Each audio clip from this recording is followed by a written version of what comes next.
ये गुलिस्तान न्यूज का morning show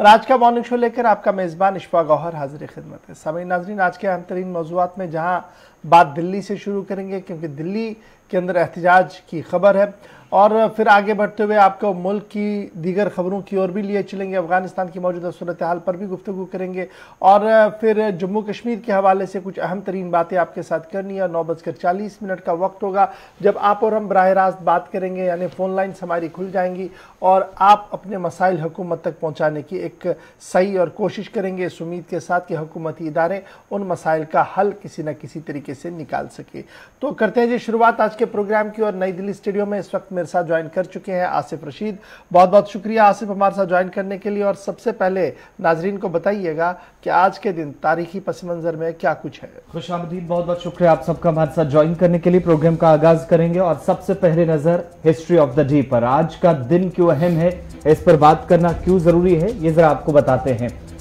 1290 में आज ही के दिन खलीज चिली में जल्जले से 1 लाख लोगों की मौत हुई। दुनिया भर के अंदर आज तक जितने भी जल्जले हुए उसमें सबसे ज्यादा टॉप 3 में और तबाहकुन जल्जला 1290 में माना जाता है खलीज चिली के अंदर, जहां पर जल्जले से 1 लाख की आबादी न सिर्फ खत्म हुई बल्कि 3.5 लाख से ज्यादा लोग जो बेघर हुए और आज तक दुनिया भर के अंदर वो मुहाजिर कैंपों के अंदर भी चले गए हैं।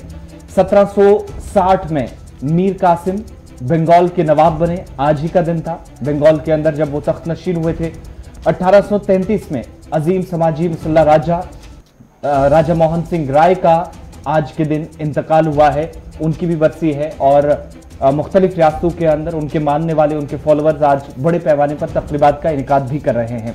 1949 में बीजिंग, जिसे आज चीन का एक बड़े शहर के तौर पर आप देखते हैं, वो आज ही के दिन 1949 में दारुल हुकूमत बल्कि नई कैपिटल जो है वो करार दी गई थी चीन की।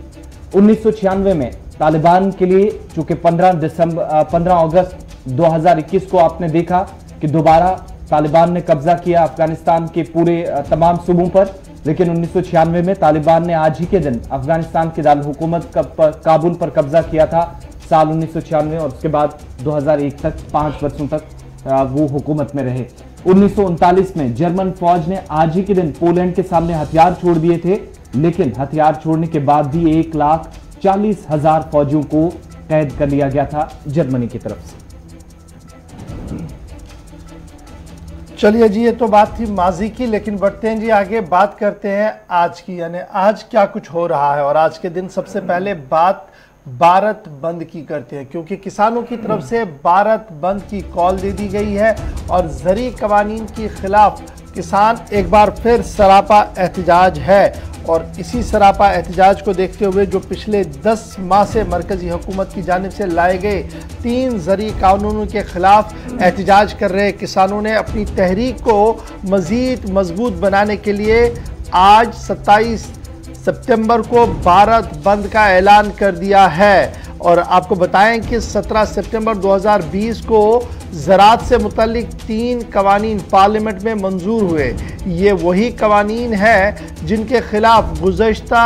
साल नवंबर से किसानों की तहरीक शुरू हुई थी, जो अब भी जारी है। किसानों का मुतालबा है कि मरकज़ी हुकूमत की जानिब से लाए गए तीनों ज़री कवानीन को वापस लिया जाए। ज़री कवानीन के खिलाफ किसान अब भी सड़कों पर बैठे हैं और हुकूमत से कई मौक़ों पर मुज़ाकरात हुई, लेकिन तमाम मुज़ाकरात बेनतीजा साबित अभी तक हुई है। किसानों ने एक बार फिर अपनी जद्दोजहद के अंदर एक नया रुख देते हुए साफ कर दिया है कि 10 साल तक भी सड़क पर बैठना पड़े, एहतजाज करना पड़े, तो वो अपने इस एहतजाज को जारी रखेंगे। राकेश टिकैत की तरफ से कल रात देर गई ये बयान दिया गया है और SKM संयुक्त किसान मोर्चे की कॉल पर आज सुबह 6 बजे से शाम 4 बजे तक भारत बंद का ऐलान किया गया है। और इस भारत बंद के बीच कई सियासी जमातों की तरफ से भी हिमायत का ऐलान कर दिया गया है। पंजाब के कांग्रेस ने इसका हिमायत कर दिया है।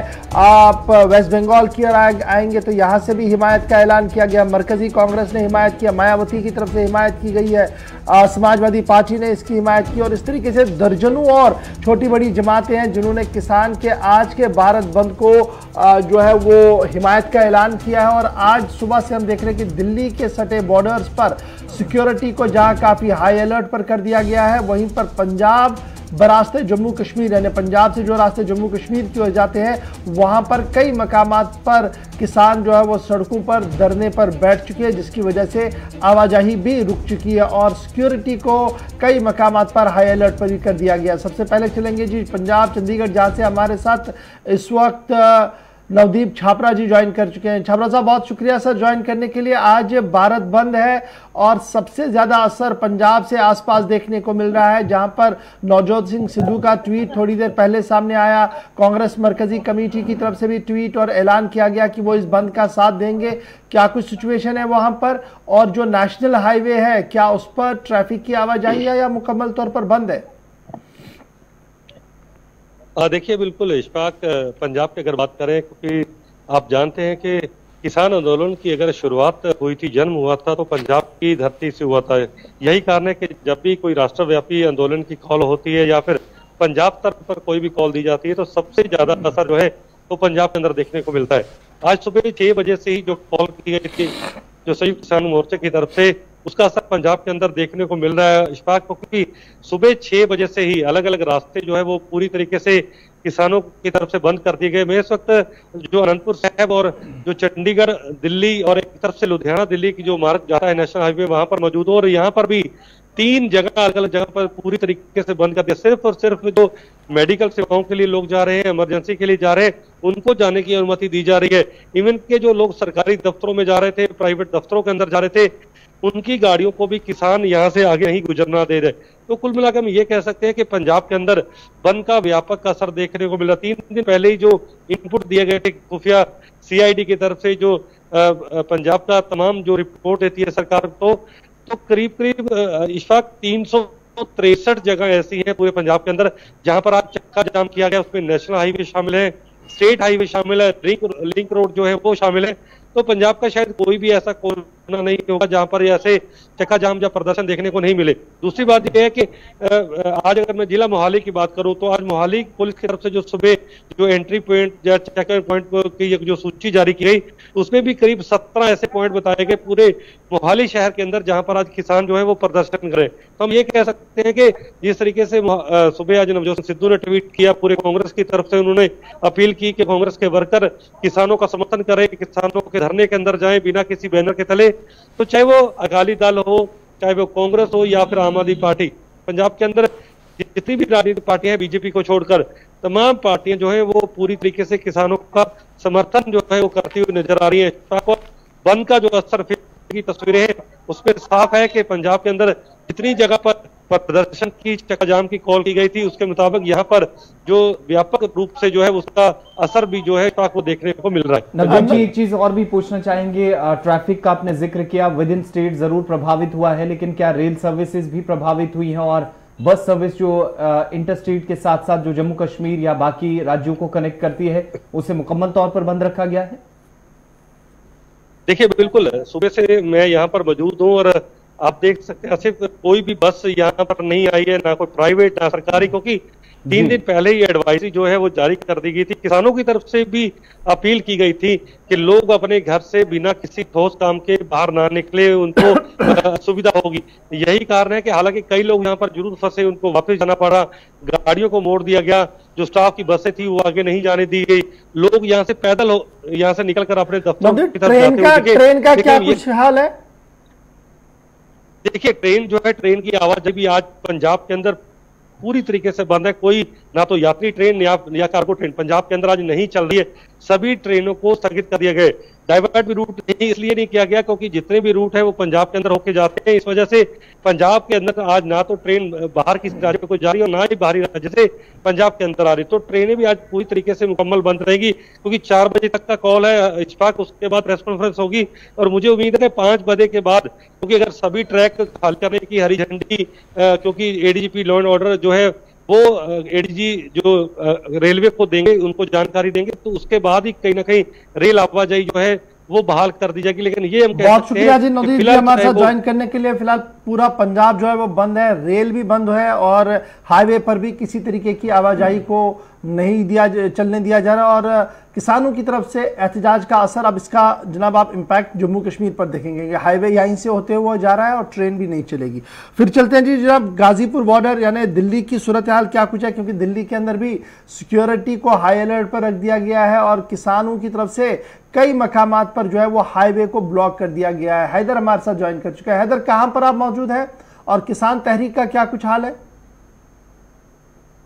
अगर बात करें हम गाजीपुर के इलाके की, तो गाजीपुर के इलाके को चारों तरफ से पुलिस ने कॉर्डन ऑफ कर दिया है और यहाँ जो रूट डाइवर्ट पूरी तरह से कर दिया है, चाहे वो आप हापुड़ चुंगी की बात करें, मोहन नगर की बात करें, सेक्टर 62 की बात करें या यूपी गेट की बात करें, जितने भी रास्ते जो हापुड़ का एक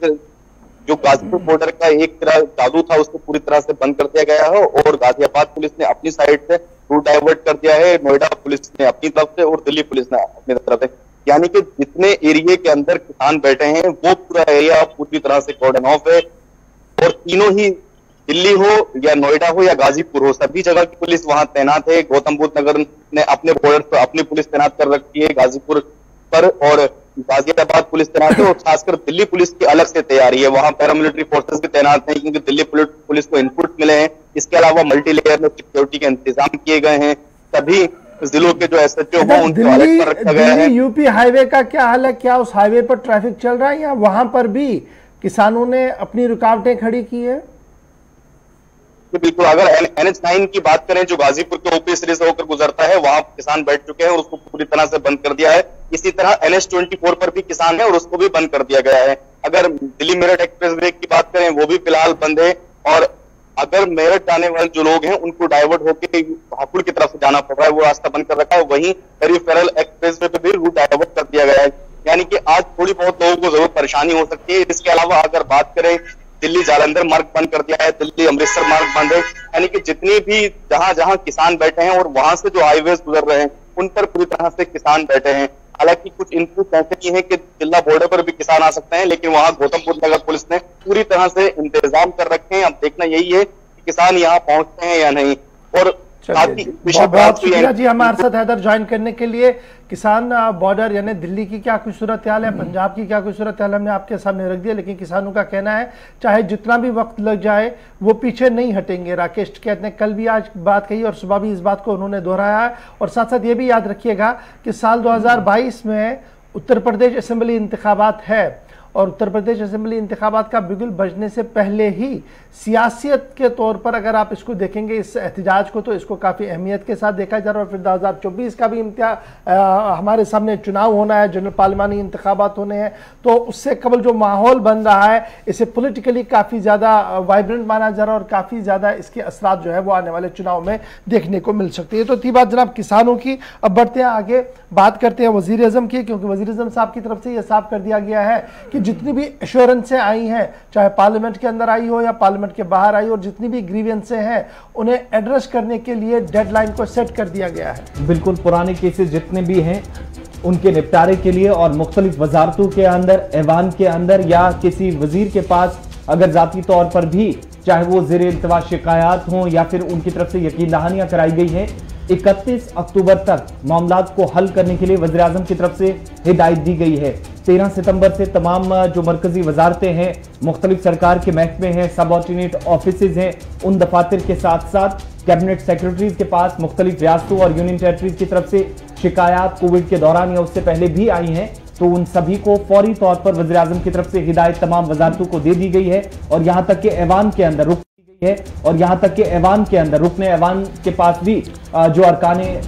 पार्लियामेंट है उनके पास भी वक्तन फौक्तन शिकायत मौसूल होती रही हैं, तो उन सभी पब्लिक ग्रीवेंसेस को फौरी तौर पर अगले 1 महीने के दौरान न सिर्फ हल किया जाए बल्कि कोई रास्ता तलाश किया जाए। इसके लिए वज़ीर आज़म की तरफ से हिदायत दे दी गई है और कम से कम वक्त में, चूंकि पहले ही सरकार ने 60 दिन कम से कम रखे थे जहां पर इन शिकायत का अजाला किया जाना होता है, लेकिन अब उसे 45 दिन किया गया था सरकार के कहने के मुताबिक। और अब वज़ीर आज़म की तरफ से भी जाती तौर इसमें मुदाखलत कर इन शिकायत के फौरी अजाले के लिए तमाम वज़रा को, मुतलका इदारों को, मुतलका जो ओहदेदारान हैं उन सभी को हिदायत जारी कर दी गई। 31 अक्टूबर डेडलाइन दे दी गई है। ये बड़ी इंपॉर्टेंट बात है जी। दो तरह की बातें, एक जो पब्लिक ग्रीवेंस लगातार आ रहा है और उस ग्रीवेंस के एड्रेस करने के हवाले से जो कंप्लेंट थी उसको पहले 60 दिन फिर 45 दिन के अंदर कहा गया था और उसमें सरकार का आंकड़ा यह है कि 87% ग्रीवेंसेस को जो है एड्रेस किया गया है जो सीपी ग्राम के तहत जो आती थी। और फिर दूसरा है कि on the floor of the house parliament के अंदर वजीर ने क्वेश्चन आवर में, 0 आवर में कोई एश्योरेंस दी, वो अभी तक पूरी नहीं हुई है, उसको 31 अक्टूबर की डेडलाइन दे दी गई है। और दूसरी बड़ी बात कि ऑन द टूर अगर है कोई, यानी अभी आउटरीच प्रोग्राम हमारा जम्मू कश्मीर का चल और वजीर ने कोई वहाँ पर बात कह दी कि जनाब ऐसा कर देंगे हम, और शायद वो बाद में भूल भी जाते, लेकिन वज़ीर आज़म साहब का ऊपर से चाबुक ऐसा है, ऐसा निज़ाम चलाया गया है कि 31 अक्टूबर तक जो कुछ आपने आवाम के सामने कहा है, on the floor of the house कहा है या कमिटमेंट किया, उस कमिटमेंट को पूरा करने के हवाले से 31 तक तमाम फाइलें जो हैं वो मुकम्मल की जाए। और जो रेड फाइल्स हैं, यानी जिन पर टैग लगे जाते हैं कि जनाब ये क्वायरी है, ये क्वायरी है, उन क्वायरियों को भी ख़त्म करके 31 अक्टूबर डेडलाइन दे दी गई है। और ये कह दिया गया कि मरकज़ के अंदर और सभी रियासतों के अंदर भी इस मामले को इसी तरीके से लिया जाए। तो अब देखना होगा कि कितनी चीज़ें जो है वो सामने आएंगी। ये तो बात थी जनाब ग्रीवेंस के हवाले से, लेकिन आज का दिन बड़ा इंपॉर्टेंट है जी। एक और बड़ी खबर की ओर चलते हैं और बात आपको बताते हैं वज़ीर आज़म नरेंद्र मोदी की, क्योंकि वज़ीर आज़म नरेंद्र मोदी आज आयुष्मान भारत डिजिटल मिशन का बाज़ाब्ता तौर पर इफ्तिताह करने जा रहे हैं। आज से बाज़ाब्ता तौर पर आगाज़ होगा आयुष्मान भारत डिजिटल मिशन। चंद दिन पहले हमने आपको बताया था कि 27 तारीख को, यानी आज के दिन ही इसका इफ्तिताह होना है और हेल्थ केयर सेक्टर के अंदर इस आयुष्मान भारत डिजिटल मिशन को एक इंतहाई अहम संग मील के तौर पर देखा जा रहा है, क्योंकि अब हर एक फर्द के पास Ayushman Bharat digital mission I card होगा, जिस आई कार्ड के तहत उसकी बीमारी के बारे में पूरा ट्रैक रिकॉर्ड होगा, दवाइयों के बारे में ट्रैक रिकॉर्ड होगा और सारी डिटेल्स उसकी उसी तरीके से जमा होंगी जिस तरीके से आधार एक यूनिक नंबर उनके पास है, अब उनके पास मिलेगा जी Ayushman Bharat digital mission card, जिसके तहत उनके इलाज मुआवजे से लेकर दीगर मामलात में आसानी होगी। और आज खुद वज़ीर आज़म ने थोड़ी देर पहले एक ट्वीट किया है जिसमें उन्होंने कहा कि आज का दिन इंतहाई अहम है हेल्थ केयर सेक्टर के अंदर, क्योंकि आज जो 11 बजे का वक्त दिया गया है, आज 11 बजे आयुष्मान भारत डिजिटल मिशन का बाज़ाब्ता तौर पर वीडियो कॉन्फ्रेंसिंग के जरिए से इनॉग्रेट किया जाएगा। और प्रोजेक्ट का प्रधानमंत्री डिजिटल हेल्थ मिशन या नेशनल डिजिटल हेल्थ मिशन जो अनाउंस किया गया था लाल किले से यौम आज़ादी की तकरीर के दौरान लास्ट ईयर, उस पर अमल दरामद किया गया है और अब आज बाज़ाब्ता तौर पर इसका इफ्तिताह किया जा रहा है। 6 यूनियन टेरिटरीज हैं जहां पर पायलट प्रोजेक्ट के तौर पर इस आयुष्मान भारत डिजिटल मिशन को शुरू किया जाएगा, इस आई कार्ड फैसिलिटी को शुरू किया जाएगा, जिसके बाद पूरे मुल्क के अंदर बाज़ाब्ता तौर पर डिजिटल मिशन हेल्थ यानी Ayushman Bharat digital health mission का इफ्तिताह हो जाएगा। तो ये बड़ी इंपॉर्टेंट बात थी कि आज एक और रस्मी इफ्तिताह जो है वो होनी है और देखना होगा कि इससे कितना फ़ायदा मिलेगा। लेकिन फिलहाल 6 यूनियन टेरिटरियाँ हैं जहाँ पर इसका बराह रास्त पहले दिन यानी आज से बाज़ाब्ता तौर पर वहाँ पर इसका इफ्तिताह किया जाएगा, आगाज़ किया जाएगा और वहाँ पर जो कोताहियाँ खामियाँ रहेंगी उसे पूरे मुल्क के अंदर जब इम्प्लीमेंट करवाया जाएगा तो उसे दूर करने की कोशिश की जाएगी। थोड़ी देर पहले वज़ीर सेहत ने भी ट्वीट करते हुए जहाँ वज़ीर आज़म का शुक्रिया अदा किया है, वहीं पर आवाम से कहा है कि बुनियादी सतह पर ढांचे को मजबूत बनाने की हर मुमकिन कोशिश की जा रही है। चलिए अब बढ़ते हैं आगे। अब बात जरा अफगानिस्तान की भी करते हैं और आपको बताएंगे कि काबुल एयरपोर्ट की मौजूदा सूरत हाल क्या है। गुज़श्ता दिनों जब तालिबान की तरफ से मुख्तलिफ इलाकों के अंदर कंट्रोल संभाला गया, बिलखुसूस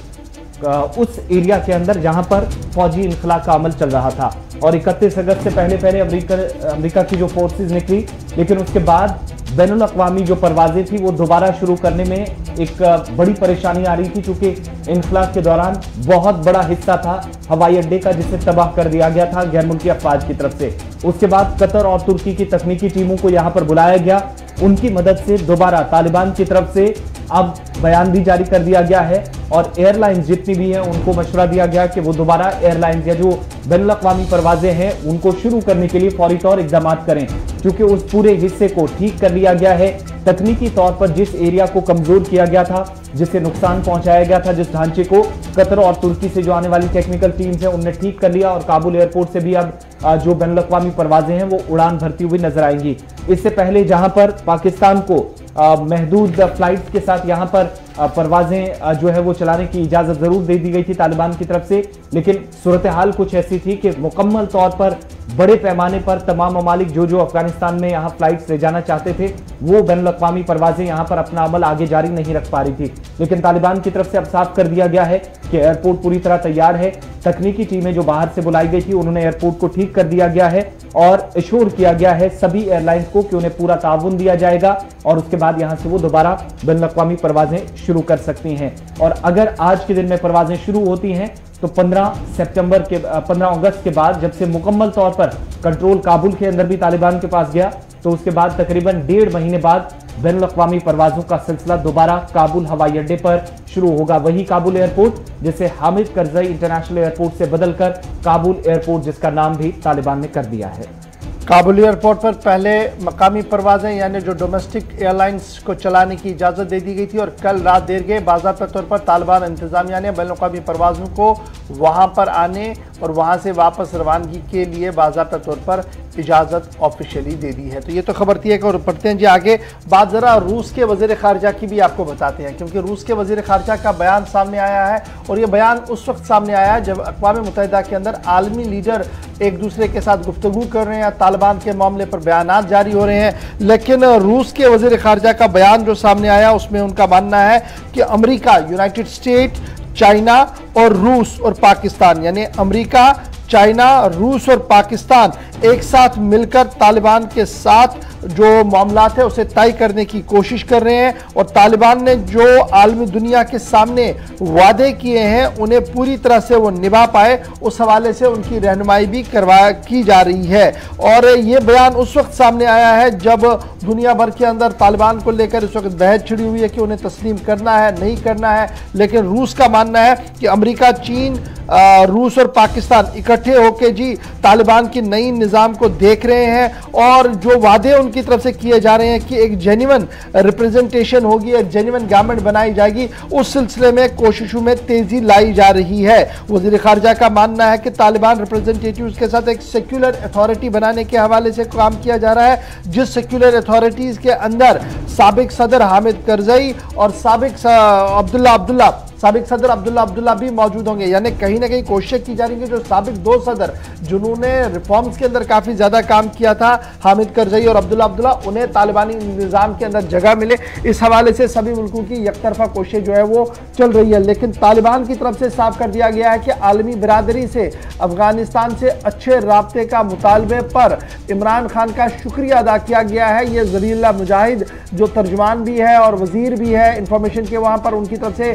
इमरान खान का शुक्रिया अदा किया गया कि जिस तरीके से उन्होंने आलमी बरादरी से अफगानिस्तान से अच्छे राब्ते का मुतालबा किया है। तो अब देखना होगा कि अफगानिस्तान किस सिमत चलेगा। लेकिन अफगानिस्तान की बात हो रही है, जल्दी से आपको जरा एक और बात भी बताते चले कि अब अफगानिस्तान के अंदर निज़ाम तालीम, एजुकेशन में क्या कुछ होने जा रहा है और यूनिवर्सिटियां आहिस्ता आहिस्ता करके अपना काम शुरू कर चुकी हैं। अफगानिस्तान की मुख्तलिफ यूनिवर्सिटियों के अंदर बाज़ाब्ता तौर पर एक निज़ाम के तहत तालीम को शुरू कर दिया गया है और शिफ्ट अरेंजमेंट्स किए गए हैं। कहीं पर पर्दे डाले गए हैं बीच में और कहीं पर सुबह और शाम के शिफ्ट कर दिए गए हैं। तालिबान के पास फिल वक्त 40 पब्लिक यूनिवर्सिटियां अफगानिस्तान के अंदर हैं और उन 40 यूनिवर्सिटियों के अंदर कोएड एजुकेशन पर अगरचि पाबंदी आयद है, लेकिन निज़ाम इस तरीके का बनाया गया है कि अगर एक साथ भी क्लासरूम के अंदर है तो बीच में जाली का पर्दा जो है वो लगा दिया गया है ताकि एक ही क्लास के अंदर दोनों बच्चे जो है वो आ सके। इधर कई इंतजामिया यानी कई प्राइवेट यूनिवर्सिटीज़ की तरफ से इस बात की ख्वाहिश का इजहार किया गया है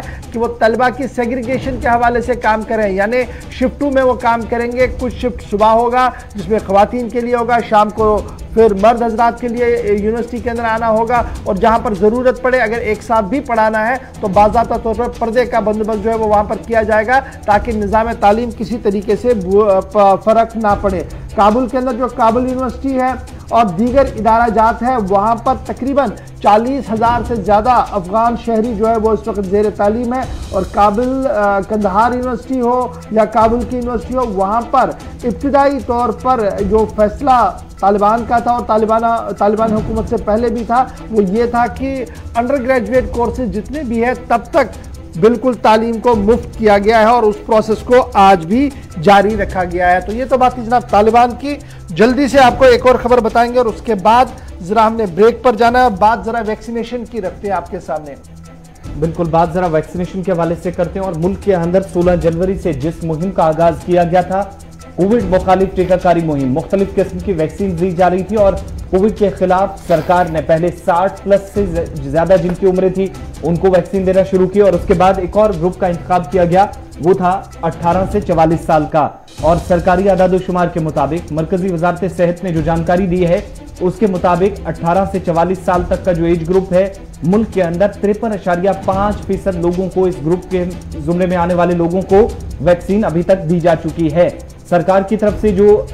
आदादोशुमार जारी किए गए हैं उसमें यह भी बताया गया है कि तकरीबन अभी तक कुल मिलाकर जिन लोगों ने पहला डोज भी लिया है, दूसरा डोज भी लिया है, इनमें एक बड़ी तादाद है, 34,66,84,000 से ज्यादा लोग हैं इसी एज ग्रुप में, यानी 18 से 44 के बीच में जिनकी उम्र है, जिन्होंने तकरीबन एक कोविड का अब तक टीका लिया है, एक खुराक हासिल की है और 7,34,36,400 से ज्यादा ऐसे लोग हैं जिनने दोनों डोजेज अभी तक ले लिए हैं सरकारी आदादोशुमार के मुताबिक। इसके अलावा 45 से 59 साल जिनकी उम्र है, सरकार के मुताबिक 28% के आसपास इन सभी लोगों को वैक्सीन किया गया है। 15,59,00,000 से ज्यादा ऐसे लोग इनमें शामिल हैं जिनकी उम्रें 45 से 59 साल के दरमियान है, एक डोज उन्होंने ले लिया है और 7,35,00,000 से ज्यादा उन लोगों की आबादी है मुल्क के मुख्तलिफ शहरों के अंदर, रियासतों के अंदर, जिनने दोनों खुराकें अभी तक वैक्सीन की ले ली है। तीसरा ग्रुप जो है वो 60 साल से ऊपर है सरकार के मुताबिक। इन्होंने, इसमें भी सरकार के मुताबिक तकरीबन 10 करोड़ के आसपास ऐसे लोग हैं जिनने तकरीबन एक खुराक अभी तक ले ली है और जिनने दोनों कोविड की वैक्सीन ले ली है, दोनों खुराकें जो हासिल कर ली हैं उसमें 5,46,00,000 से ज्यादा तादाद उन लोगों की बनती है जिनकी 60 से ज्यादा उम्र है। कुल मिलाकर अभी तक सरकार के मुताबिक जहां पर दोबारा मुमकिन तीसरी लहर से करीबन 30,000 केसेस आ रहे हैं, गुज़श्ता रोज भी 28,000 के करीब केसेस सामने आए, लेकिन इन सब के बीच में 18 से 44 साल तक की जिन लोगों की उम्र है, इस जुमरे में आने वाले लोगों को अभी तक 53.5% वैक्सीन दी जा चुकी है। बहुत बड़ी आबादी है जिसमें पहला डोज जिनने लिया अभी तक ले लिया है, लेकिन दूसरी खुराक हासिल करने वालों की तादाद बहुत कम है और मिनिस्ट्री के मुताबिक कुछ दिनों के अंदर इस सेट टारगेट के हिसाब से भी अक्टूबर एंडिंग तक तकरीबन 50% जो है वो क्रॉस कर लिया जाएगा। चलिए जी, ये तो थी वैक्सीनेशन की बात कि 18 से 44 साल की हद की उम्र में जो बच्चे हैं वो सिर्फ हमारे पास 53.5% ही वैक्सीन हो गए हैं, जिनमें कुछ एक है और कुछ दोनों वैक्सीन लगा चुके हैं। यहाँ पर छोटे से ब्रेक के लिए रुक रहे हैं जी, ब्रेक के उस पार आएंगे तो आपको बताएंगे कि जम्मू कश्मीर के अंदर चीफ सेक्रेटरी साहब ने कल रात देर के जो हुक्मनामा जारी किया है वो क्या कुछ है, लाइन ऑफ कंट्रोल पर क्यों सूरत हाल फिर कशीदा हो रही है, इस पर भी गुफ्तगू करेंगे। महबूबा मुफ्ती की तरफ से जो ट्वीट किया गया है उसमें क्या कुछ है और सबसे बड़ी बात डॉक्टर करण सिंह का बयान, पॉलिटिकली वो कितना वाइब्रेंट है और दीगर जावियों से उस बयान को कैसे देखा जाएगा, इस पर हम बात करेंगे छोटे से ब्रेक के फौरन बाद। आप बने रहिएगा गुलिस्तान न्यूज़ के साथ।